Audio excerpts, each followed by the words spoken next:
Yeah, we can think of this like that we're going to do a proper one, but Yeah. This is good because it's raw. yeah, I don't think we should do it like... It's 3 a.m, my brother. Yeah, like that. Where you from and what happened, but I just put this just in case. Yeah, and especially in a comedy career like mine, I think you need to be a certain level of boldness. And I don't mean like, don't be afraid of getting canceled, send it. I mean more like, just don't be afraid to make a joke, because at the end of the day, that's what comedy is. If your intentions are pure, like mine are and Miska's are, you just make jokes, and you hope you can microscopically improve the world with your joke. So me, I made the decision as a child that, okay, I'm just gonna be the class clown, I guess. It's what I do naturally. Jokes come to me and I say them, and usually it brings a little joy. Occasionally you get a snob that just hates my guts no matter what I do. But I'm for the people that enjoy life. I'm also for the people that don't enjoy life. The people I'm not for are the people who don't enjoy life and want to hurt everyone else. There's more people on the planet than you, if that's you. You wouldn't be watching Miska's podcast, though. I think most of your people are good people. But that's me in a nutshell. I'm grateful every day I succeed as an artist, because I really don't think I'm qualified in any other way. I shingled roofs. I worked for 2 different roofing companies. I was good at it. I liked it. But much happier playing the accordion on a unicycle. But I think you gotta be a little bit of brain damaged to even want to do that. And is your mom Finnish? Yeah, I think she's pretty close to full Finn. What part? I don't know my dad. I've never taken the 23andMe. My dad, I don't really know. I've heard he's mostly Swedish. It might even be French. But I don't know, and honestly, I don't care. But yeah, this is for anyone. Don't care. Your blood is not something you pick. But what, in my life, I had a Finnish side of my family, the Korpis. They showed me love. They showed me support. They protected me. But obviously I did have to go see the other side, the Swedish-French side. And yeah, I don't resent the French. I don't resent the Swedes. I resent the Swedes, but it's more for hockey and, it's like the kind of Vikings-Packers type stuff. But, so. Do you believe in God? Yeah, I do. I play organ at a church. I told my pastor, I don't know if I'd come here every week if you didn't pay me to go. I think he even said something like, that's Lutheran honesty. It's always good to be honest. And yeah, that was the first year. I've been an organist 5 years now. It's definitely not for the money anymore. I can make more doing anything else on Sunday, but I do love it, and I love my Lord and my congregation. I think God, well, how do I word this? I got a decent relationship with my heavenly Father. It's better than my real father, but God has some explaining to do. I personally believe God is weaker than people think he is. Because if God had the power to prevent the Holocaust and he actively chose not to, I don't want to go to heaven. I want nothing to do with that entity. I don't think God had the power. I think he created this earth, and there's probably billions of other Earth-like places in the universe where there's just different things orchestrated, like test tubes and some kind of crazy science thing that we'll never understand. And I have to validate it that way. Because if God had the power to stop stuff like famine and rape and child abuse and the Holocaust and, nuclear anxiety and stuff like that, and he actively chooses not to, I just don't get it. The other part of that statement is that death is less finite than it seems, and we'll die someday, and it's good. If you believe in atheists would probably tell you, they're just making heaven up so that they're not scared of death as much. And if that's the case, good, be happy for us. If it helps with people's anxiety, why would you want that suffering for them? That's just like, that's, I have no issue with atheists. I really don't. I think every proper Christian would know that, they're on an emotional journey. And if we're right, I'd love to see atheists in heaven, and I think they'll be there. Yeah, I have had real trouble like finding God. Yeah. What are your thoughts on that? Like, how can you believe in something with no proof? Yeah. Yeah. Yeah, the word is faith. I hate the word faith because I like science. I'm of the opinion that science and religion don't have to be enemies. Let me just be candid here. I'm a Christian. A lot of Christians aren't Christians as we know it. Christians, in my opinion, they use it as a title. A lot of people share this opinion. I don't care about the bandwagon fallacy, but if you're using the term Christian to like boost your status in any way, just stop. It's immature. It's not good. It's not what God wants. Do some soul searching, figure yourself out. But no, I'm a Christian because I do believe there was a magical Jew 1,000 years ago that had some type of thing special about him. Did he turn water into wine at the molecular level? I don't know. A lot of exaggeration. Look at Wilt Chamberlain, for example. His stats were unreal. The stats were legit. But even like Dennis Rodman's rebound stats were definitely fluffed up a bit. Exaggeration's a thing. You're telling me in 1,000 years and 1,000 different languages of translations that there's not going to be some margin of human error in that Bible? Not a chance. You're high if you think that way. Like, yeah, I can talk to God. I can talk to God one way. I can feel vibes, right? If they come directly from God, I'll never know. But I find a little peace in my community, in my faith, believing that there is something afterwards. And at this point, it's just validation, as everything is. You validate yourself being an atheist. I'm talking to a mythical person I haven't met here, but, if science is your God, that's okay. I don't judge you. If it brings you peace, rotten in the ground, yeah. And if it brings you peace, I'm happy for you. I don't want you to suffer. I don't want you to anxiety. I want you to feel like you're right. I want to feel like I'm right too, just because I want to take care of everybody. But there's just a lot of misery in the world. But yeah. Are you fine even though God wouldn't be truth if he wouldn't exist? I mean, if I find out, well, the thing is, I'll use the atheist playbook here. If I die tomorrow and I find out there's no heaven, then it don't matter because then I would never find out that there's no heaven and I'd be dead. And that's kind of their whole point. And I can get behind that. If there is no heaven, I'd admit I'm wrong, but I won't have to. That's kind of, it's like an accountability thing. Yeah. But I'll tell you what I'm not responsible for. The Crusades, right? A lot of bad stuff has been done in the name of religion, not by me. My church at the local level does nothing but good, take care of each other, scholarships, or communal level. At the family level, some people might kick people out and ostracize, and that's not okay.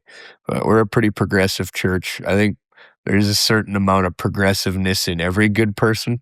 Even the non-progressive people, they still have like an instinct to protect. I have a very strong instinct to protect. Even people that I don't like, you still deserve to eat. Even people that I know hate me. I'm an entertainer. I work in entertainment. Everybody deserves to be entertained. Even if I go to a nursing home and nobody claps, nobody whatever, I don't care. They still deserve entertainment, and if they're hiring me to play, I'll do my best with whatever talents I have. And even drunk people who go to the bar and they have a drinking problem, they still deserve my comic relief, my musical relief, if that's what it is. And So you think there's some entity up there somewhere? Yeah, and we use up there as kind of like a place to like quantify this stuff. But yeah, I do believe in a god. Uh, I'll use the Family Guy. Is it a white guy with a big white robe in the clouds? It's always cracking one-liners with Peter Griffin and different things in his mind. I don't know. I choose to believe he's not in human form. I think he's light. I think it's light. Those are things I don't understand. I know how fast the speed of light goes.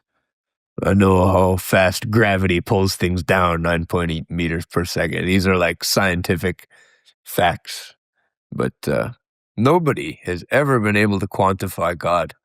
So they give him a human form just for simplicity's sake. I think that's toxic because psychologically, then you can start thinking that, if it's a white guy, then blah, blah, blah. And that's how race comes into this. And it should never be about race. We all owe a death.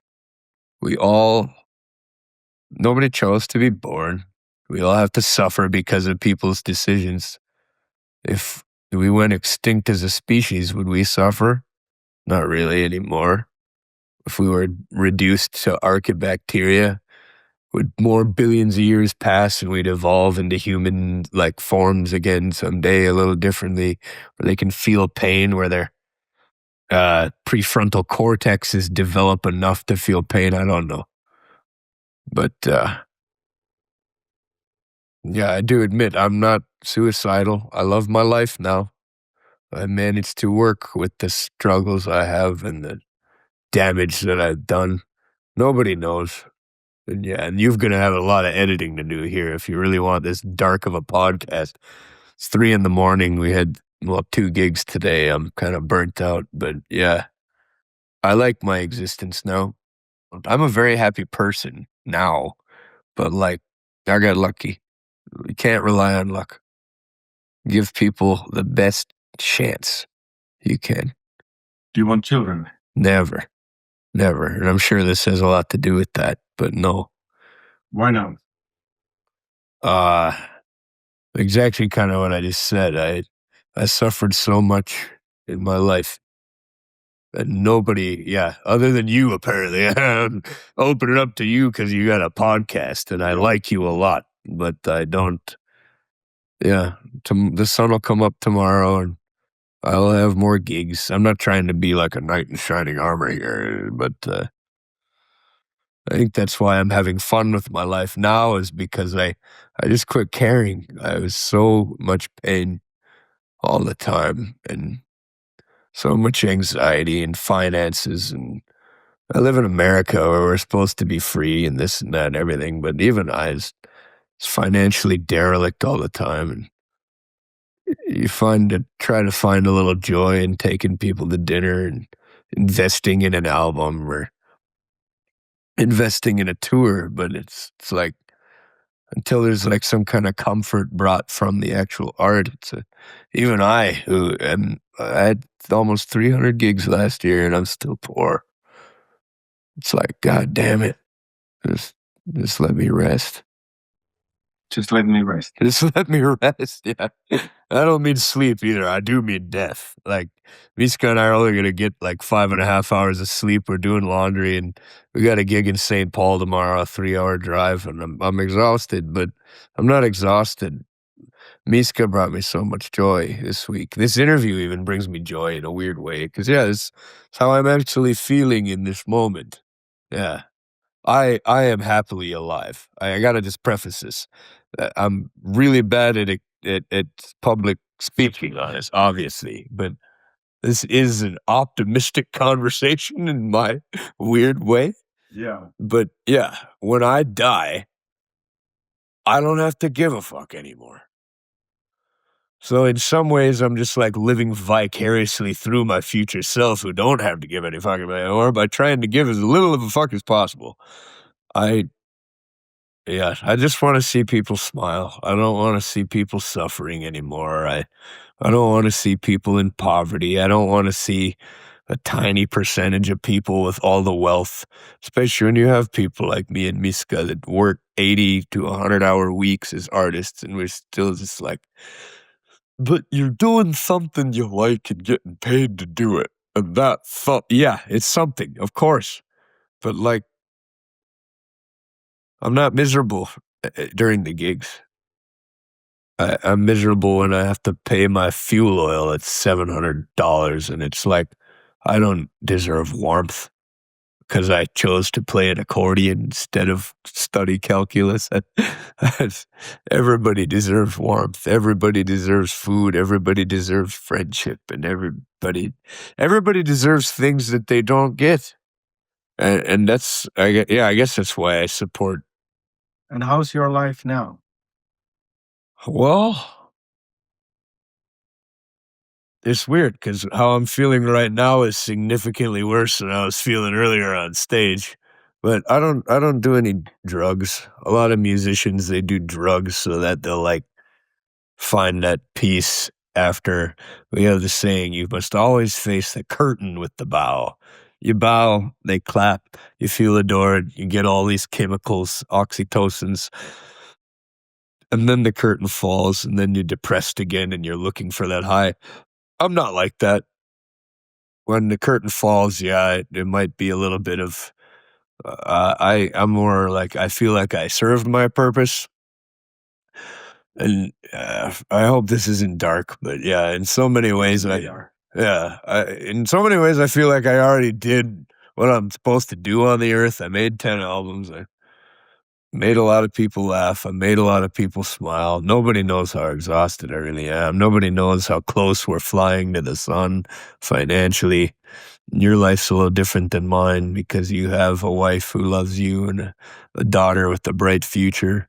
I just want to hang out with my friends, the people that I like, and I want to make music with the people that I like, and I want to make money. Sure enough, all of that's been done.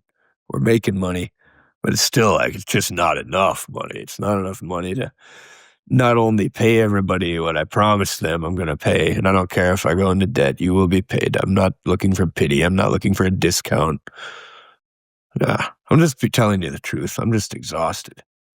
The whole music thing, it's the only thing that brings me joy. I talked to somebody who said they used to play the guitar, but they never pick it up for pleasure anymore. They only do it for their gigs. They do the gig and they put it away. I'm still in a place, even though I had 274 paid gigs last year, I still play the piano every day just for joy. After the gig, I'm like, oh, and here's one I didn't play during the show, but I'm working on it. And I still find joy in that growth. I still find joy in that because I don't find joy in things like I used to. I don't, yeah. No, I don't think I need medication, if that's somebody's thinking that. I need my high highs. I need my low lows. It's part of being an artist, I believe. I'm not a danger. I'm not a safety hazard. I'm just tired. I'm just tired. I really hope I survive this administration. I really hope I can survive as an accordionist and a comedian. And I play the accordion on the unicycle and stilts, for crying out loud. I shouldn't be poor anymore. So it's about money. Always. And it always will be. It always will be. And even, well, please tell me why or how. Well, it's my fault. Any amount of success I've ever had, I just keep giving it, and I keep investing it. I'm not. And now you're paying us quite well. And I have to clarify, I'm not looking for pity. I'm just telling you the truth because you asked. Yeah. Yeah. This past year, I broke every record I ever had financially. That Miska and I had a similar gig. We were in Minot, North Dakota. It was my best paying gig of my career. I'm booked this summer at the Minnesota State Fair, and kind of validates my entire existence ever since I got my life together, went to my therapy and overcame my abuse and turned this really fucked up childhood into a success story. I did that. It's given me so much validation as a Minnesota comedian musician that I finally get to go to the state fair, the biggest of them all. And I'm looking forward to that. But you as an artist probably understand that when you have a big fish in that pond, eventually that day is going to come. I'll be anxious. I'll get the check. I'll do a good show. It'll be incredible. I'll sacrifice my body, whatever I have to do to make them laugh. I want to be a Minnesota novelty. I want to be a Minnesota musicians remembered fondly. I want to put Minnesota on the map. In some ways, I like being from a small market state because I got a chip on my shoulder, and I think it's a good thing. But it'll pass. And the money I make from that, a lot of it'll go to taxes. A lot of it'll go to the people that I feel I owe who helped me get there. A lot of it'll go to vehicle maintenance and, the people who literally helped me get there. My mechanics, bless his heart, he's the best. So if you made double or triple the money, would everything be okay? No, I'd probably just overinvest it. I'm just trying to find out, like, what's the problem? Because you do gigs, people love you. I don't know, man. I don't know. Everything good in my life, I want to share with everybody. I don't have the ability to sit on my own success. I want to share it. So that's why I'm poor. My family keeps criticizing me. I sold a van a couple weeks back for half what it's worth because it's to a buddy of mine who didn't have a vehicle and A musician. and he was already able to take dozens of gigs that he wouldn't have been able to take otherwise. It was good. It was good for him. And it's good for me too, because obviously I know he's one of my best friends and he'll take care of me when I'm struggling. But that's kind of, I don't know. Life in general is I think it's human nature to want to take care of each other. You want to have friends. You want to do good in the world. You want to see people happy. You want to do this. How do I word this? I'm not a people pleaser. I'm a protector. I can't protect myself though. That's the only thing. If I have nothing to give, but my needs are met, then I'm fine. But yeah, I know if I made $1 million tomorrow, first thing I'd probably do is, pay off what debts I have. I'd put some aside for the next, house payments. Probably try to pay off this house right away. I'd get a barrel sauna on a trailer. It's part of the dream. This is from your grandma. I got a good deal on it. Yeah, it'll probably still be $120,000, but yeah, we didn't do it the way that the extremely wealthy do, where you avoid estate taxes. And I tried to get educated. I wasn't intelligent enough, or we didn't have enough time to do it in a way. But they are giving me an incredible deal through the LLC or contract to deed or whatever. And so you were telling what you would do with the money? Yeah, I'd pay off the house. I'd turn this place. I'd get a green screen. I'd do what I can to take care of the people that have been trying to help me succeed. I'd probably get good internet here for all the people that come here to want to work and make art together. And I don't know. It's not like socialism, capitalism here, but yeah, anything good I have in life, I want to share it. I don't know. I think the South Africans call it Ubuntu. I don't think it's a good thing. I really think it's screwed up. I think there should be something inside everybody that's greedy. And I'm just not. I just I'll pay my bills and then everything else. But I've just really struggled financially. Whenever I have any money, it's like, well, got to do something big now to celebrate. I've always been a grateful person. You ever been so grateful that it's like shooting yourself in the foot over and over again because you just think? Well, what doing? I don't really know how to explain that. They always say gratefulness is a good thing. But me in the messed up capitalist world that I come in from, I'll use Kaleva Hall, for example. I'm part of a Finnish American club called Kaleva. And I didn't want to be a leader, but nobody else wanted to do it. So I was like, well, I still got hair color. I can suffer a little more. So now I'm one of the leaders. And I'm doing my best, but they need someone that can operate a website. I'm too old for that shit. I really am. I grew up without internet. I don't know what I'm doing. I need to hire a Gen Zer. I don't have the money. I feel bad if I ask Kulava for budget to do these things that I'm already donating a massive amount of time for. I know that I asked this earlier, but if you would have more money, would everything be fine? Well, I told you no, and I still feel that way. But what I need is money, and then I need the ability to invest patiently. I'll just use myself as an example. I made 3 albums this year. I made it my Berserk Blonde band. Please subscribe if you find it. We need help. And the Yankee Hymni. I made a half Finnish, half English album. I don't even speak Finnish. I love Finnish. I studied the language for like 8 years, lazily, unsuccessfully. It was easier to befriend someone fluent in Finnish than to learn it. If you want my advice, don't spend 1,400 hours studying Finnish. Just make a friend. It's quicker. They're better than any level of fluency you can get to. If you start learning Finnish at 16 or whatever, like I was, Your lover, yeah, girlfriend, getting a spouse who speaks Finnish. Yeah. Oh gosh. Well, that'd be the day. That'd be the day. I go to Finland a lot, not because I'm obsessed, but because uh, I just think the people are happier. I know the people are happier.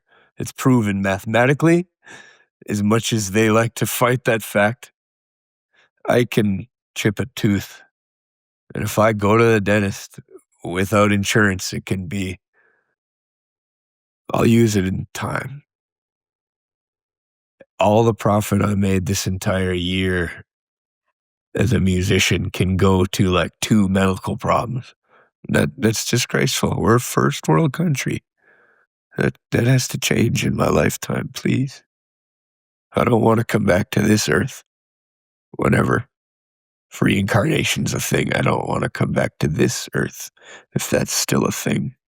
I know people that were like me, never smoked, never drank, never gambled. They're married young. They loved each other.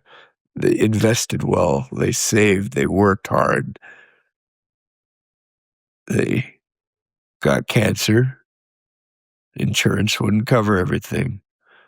They watched everything that they had piled all their life just deplete until they left their grandkids with nothing. And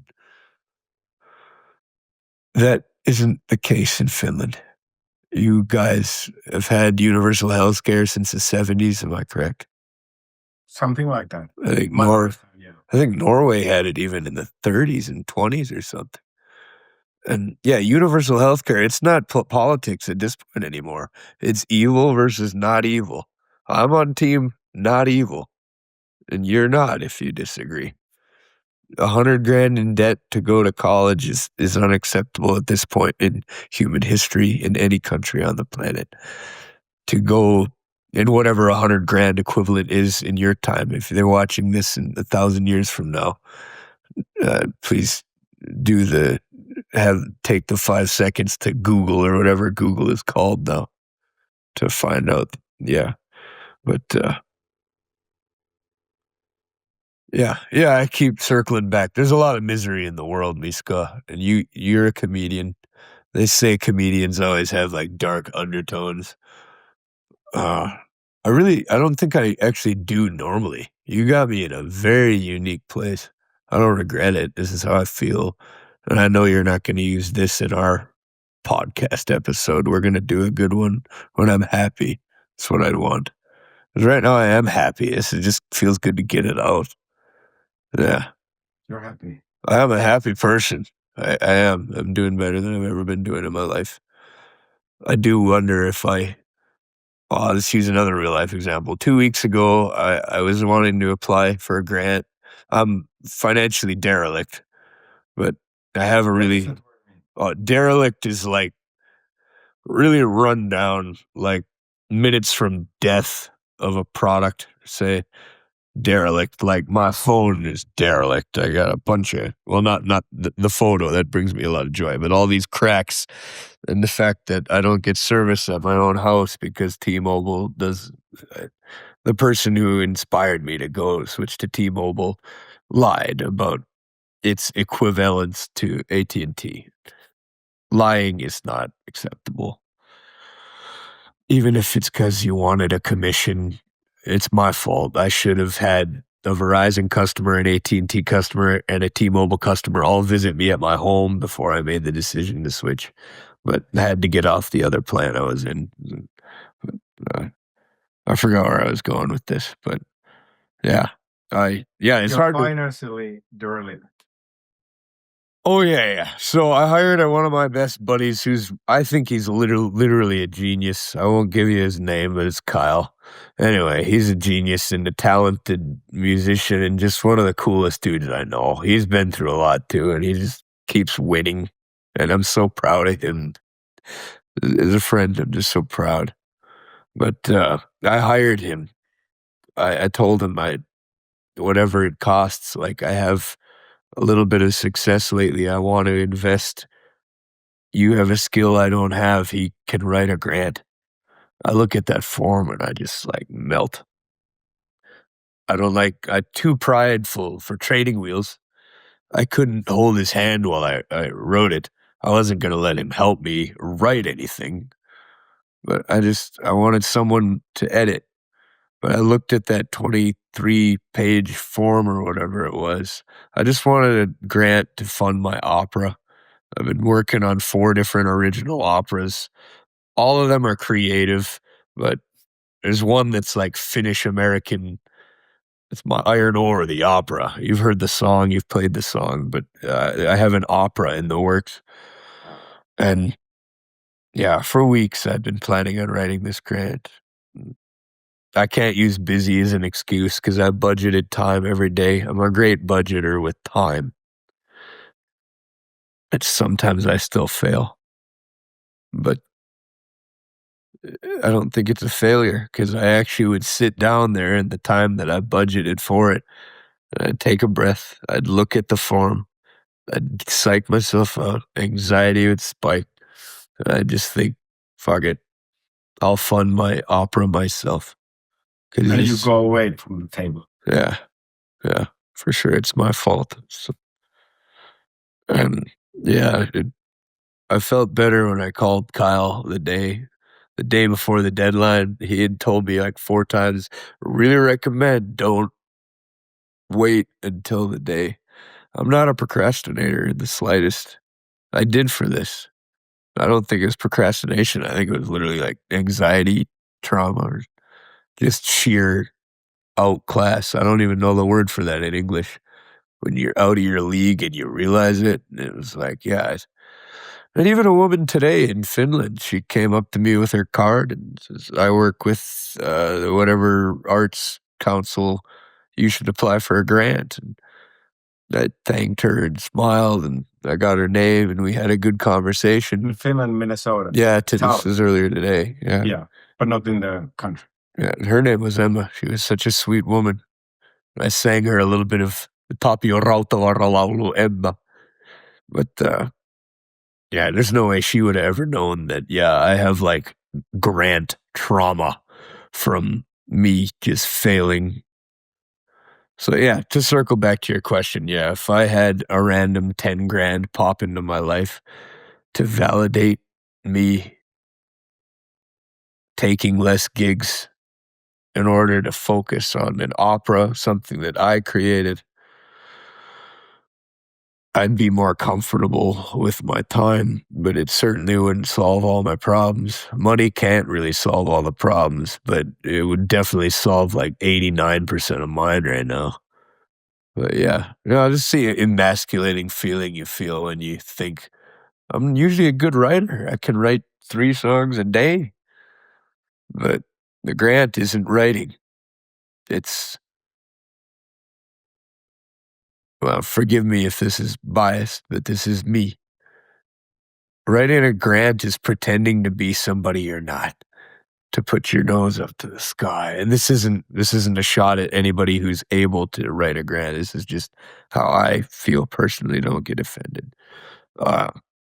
And you got to somehow do this impossible task, which in my opinion is an impossible task. Other people do it, but for me, it's an impossible task. And yeah, and it's not authentic. It's not honest. If I would have gotten more help, I was willing to hire one of my best buddies who's also broke. You need to hire Kyle.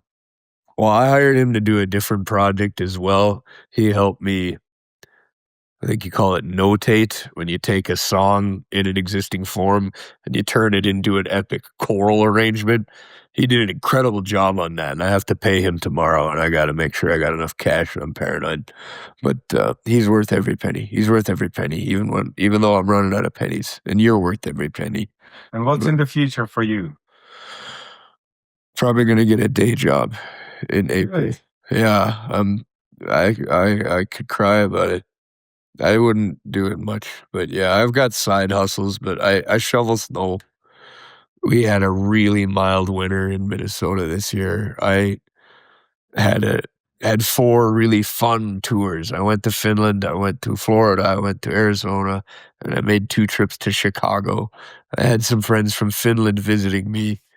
They're college age, and I couldn't. They were complaining about their financial situation.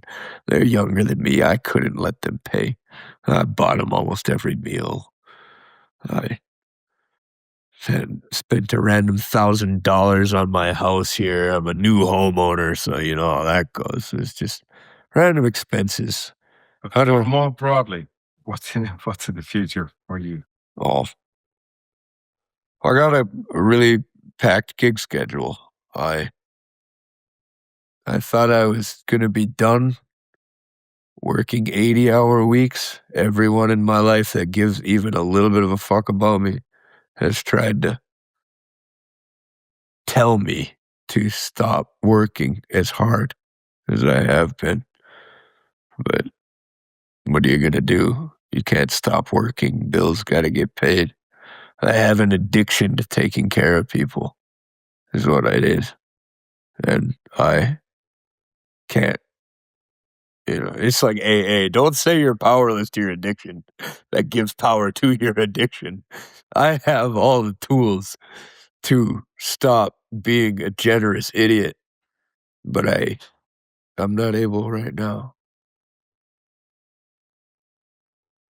Would you have any advice for someone who wants to be a professional musician or something like that? Be selfish when you are supposed to. Be generous when you are able. That's what I needed to hear. Your generosity starts somewhere else. You've got the money you have. You've got the money you're projected to make. Don't ever operate on the money you're projected to make, because you will have people say they're coming and not come.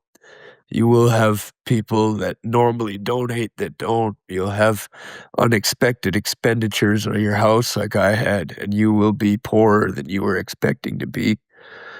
You'll taste success and you'll think it's real. It's so temporary. It's so temporary. Stay humble. I did it. I was arrogant. But I wasn't arrogant in a way like me. I was arrogant and I want to help. I want to do more. I want to do cool stuff. I want to fund projects. I want to make music videos. I want to bring in cool people to participate in the art that I'm trying to make. And now I'm just so fucking poor, I can't even make art anymore. So it's weird. If you pull the trigger on being a full-timer in music or comedy or whatever it is, like, make sure you have a financial advisor, because I didn't.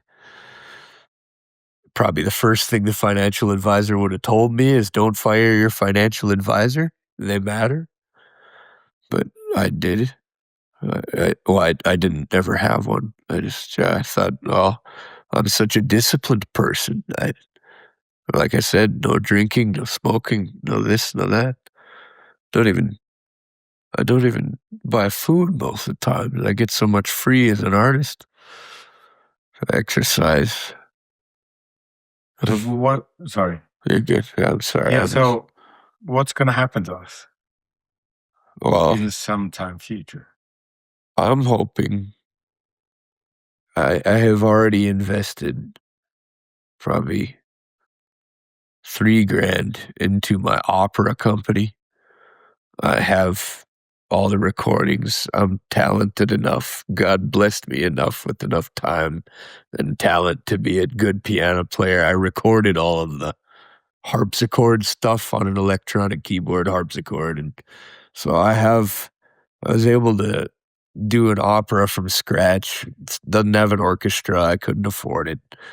I was able to hire 2 of my best friends to act and one of my best friend to do sound and tech and another good friend of mine who made all our costumes. And I'm really hoping in April we have 10 gigs with my opera traveling like vaudeville. Just hoping I'll break even and then make profit.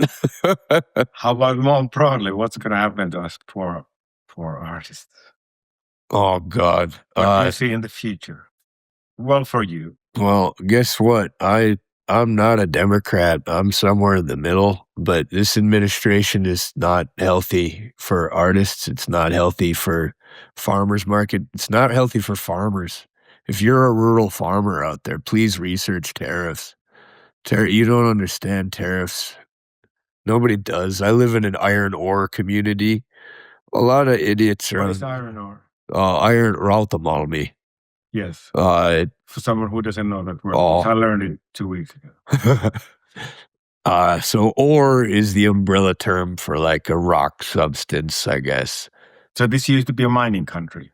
It still is. We still have mines, but so ore is just the umbrella word. There's gold ore, iron ore. Yeah.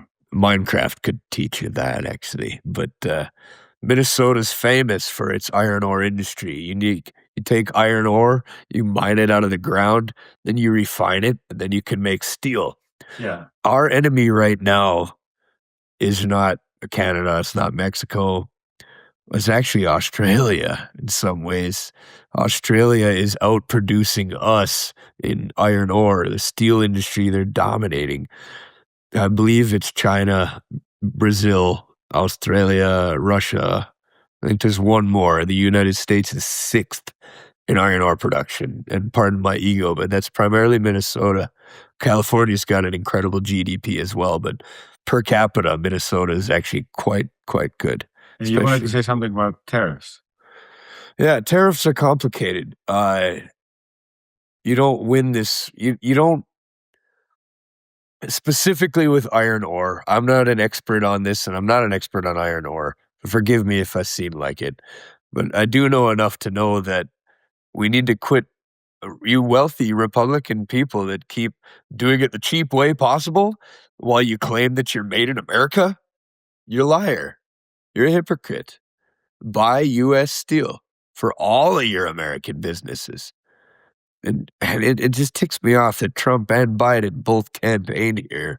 Like, oh, they're big for the unions. They're big for the mines. They're big for this. And now we're going red. And it's like, I don't blame them for going red. We've got a lot of people that are just mismanaging their loyalties.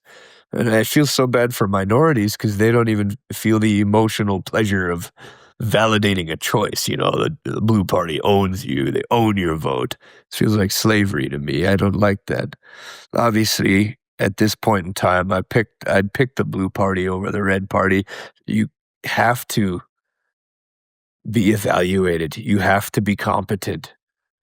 Like, entertainers kind of have it the roughest in that. Because if you want to be a comedian and you're good, it's only like 10% of the puzzle. You can be good, but you also need marketing.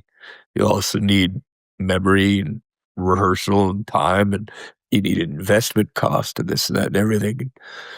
Yeah, if you give a fuck about America, you quit buying Australian steel. You quit buying this, you quit buying that. But you don't just like cut off other places. You have to have a plan. You have to do it healthily. You have to wean us off Australian steel. But meanwhile, you people who are cutting off Australian steel, you're the ones that have been buying it forever. Minnesotan people, if it was our choice, we'd buy only US steel. Ask any Minnesota miner. And where can people find you? You can find me on YouTube. The channel's called Solkela Maniacs. If you can spell my name, you deserve to see my content. It's pretty funny. I don't know. I don't care. I got Instagram and TikTok and Facebook too, but I'm kind of giving up on begging people to subscribe, you know. I'm not going to beg. I'll just tell you the truth. You find my YouTube channel, you're going to enjoy it. And if you don't, there's probably something horribly wrong with you. And you pat yourself on the back if you realize it. You got to check it out, though. Play accordion on a unicycle and stilts and juggle and solve Rubik's Cubes underwater. I don't like to brag, but yeah, all of these things took so much time and energy in order to do. It's skill building at the end of the day. But yeah, I don't deserve to be as close to starving as I am every month. Probably need marketing help. Everyone wants to solve the problems. Everyone wants to solve my problems. Yeah, let's just go to bed. Your laundry's been done. That was so intense. Yeah, it was painful.